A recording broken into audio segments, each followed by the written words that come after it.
Sino naman ang hindi makakamiss sa love team ni Maymay Entrata at Edward Barber? For sure, maraming fans ang nag-aabang na sana magkaroon ng proyekto ang Mayward, either sa pelikula o teleserye. Pero unti-unti nang bumabalik ang closeness ni Maymay at ni Edward, especially nang wala ng boyfriend itong si Maymay. Kaya naman nakakatuwa ang kanilang tampuhan. Ano kaya ang nakuhanan sa video kung saan ay hindi sila nagpapansinan?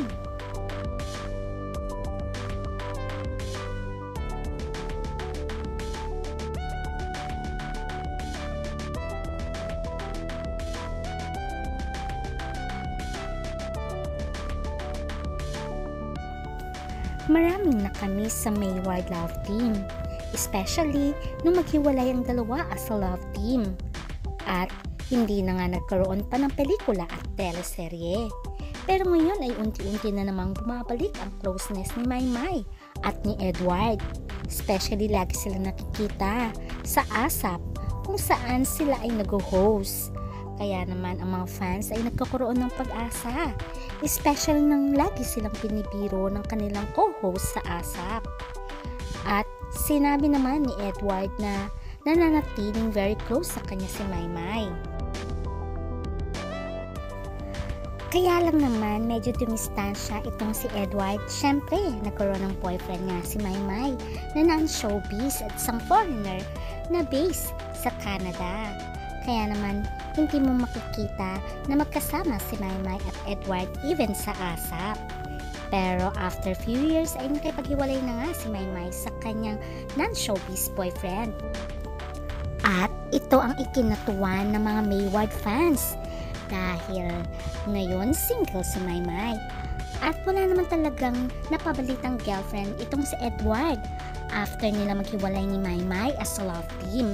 Kaya naman ang fans ay nabuhayan ng loob dahil may possibility na muling magtambal si Maymay at si Edward. At syempre, kikiligin na naman sila at umaasa na sana sila nalang dalawa in real life.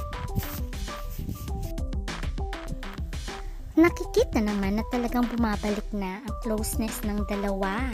At kahit separate sila ng ginagawang proyekto, ay nananatiling very close sila bilang magkaibigan. Ngayon ay very busy si Maymay sa kanyang bagong launch na kanta na Paradise. Ito ay kanyang ginawa to inspire and connect with her audience ayon pa sa kanya.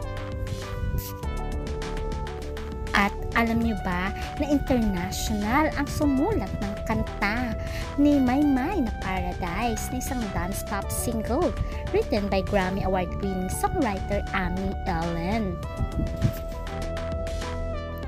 Hindi lamang very busy si Maymay sa kanyang Paradise na album, kundi very busy rin ito sa pagmamodelo bilang ramp model. Kaya naman maituturing na natin si Maymay na isang promising artist dahil nga sa kanyang talento, hindi lamang sa pagkanta, kundi pati sa pag-arte pa.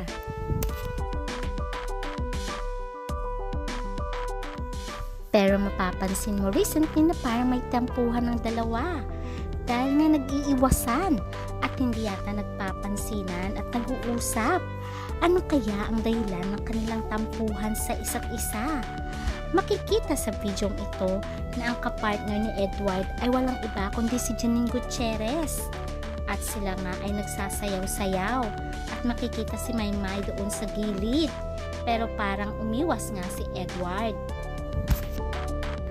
At mapapansin din dito sa video ito na naglalakad sila.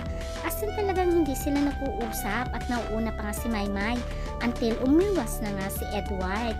Ano kaya ang dahilan at punong dulo na hindi nila pagkakaunawaan? Ayon sa isang source, ay meron daw talagang pinagseselosan itong si Edward Barber kay Maymay Entrata. Alam niyo naman na malakas ang dating ni Maymay sa mga foreigners. Especially nang nilaunch niya ang Paradise na kanta niya, ay may pumaporma-porma dito na foreigner. Kaya naman, itong si Edward ay medyo nagselos Makikita dito na para silang nagdi-discuss at medyo irritable pa nga si Maymay. Pero sabi ng mga fans, kinikilig sila dahil bumabalik na naman ang kanilang closeness at may selos-selos pang nalalaman.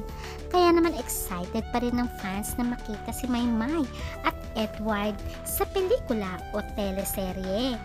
Pero okay lamang daw yun na medyo nagsiselos si Edward. Ibig sabihin ay talaga namang mahal niya pa rin itong si Maymay. Although inamin naman ng dalawa na very close friends na lang sila. Yun ang ating aabangan. Hanggang sa muli. Bye!